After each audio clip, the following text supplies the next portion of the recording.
കർത്താവെ പ്രതി നിങ്ങൾ മാതാപിതാക്കന്മാരെ അനുസരിക്കുവിൻ, അത് ന്യായയുക്തം ആകുന്നു. എഫേസോക്കാർക്ക് എഴുതിയ ലേഖനത്തിൽ പൗലോസ്ലീഹ മാതാപിതാക്കളെ അനുസരിക്കുവിൻ എന്ന് പറയുന്നു. അത് ദീർഘകാലം നന്മ ചെയ്ത് ഭൂമിയിൽ ജീവിക്കുന്നതിനും കുട്ടികൾക്ക് നന്മയും പുരോഗതിയും കൈവരുവാൻ വേണ്ടിയും ആണ്. തൊട്ടടുത്ത വചനത്തിൽ പറയുന്നു, ഇത് ദൈവത്തിന്റെ വാഗ്ദാനത്തോടു കൂടിയുള്ള ആദ്യത്തെ കൽപ്പനയാണ് എന്ന്.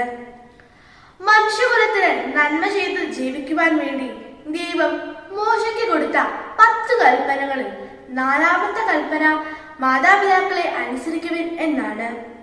ദൈവത്തിന് വേണ്ടി വേല ചെയ്യുവാനും കുട്ടികളുടെ ജനനത്തിനും സംരക്ഷണത്തിനുമായി തിരഞ്ഞെടുക്കപ്പെട്ടവരാണ് മാതാപിതാക്കന്മാർ. അതുകൊണ്ട് കുട്ടികൾ തെറ്റ് ചെയ്യുമ്പോൾ അവരെ ശിക്ഷണം കൊടുത്ത് വളർത്തുവാനുള്ള അധികാരവും കടമയും മാതാപിതാക്കന്മാർക്കുണ്ട്.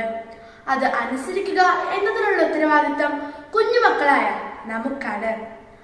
അങ്ങനെ ഓരോ കുഞ്ഞുമക്കളും മാതാപിതാക്കളെ അനുസരിക്കുന്നത് വഴി ദൈവഹിതം നിറവേറ്റുന്നുവെന്ന് വിശുദ്ധ പൗലോസ്ലീഹ പറയുന്നു.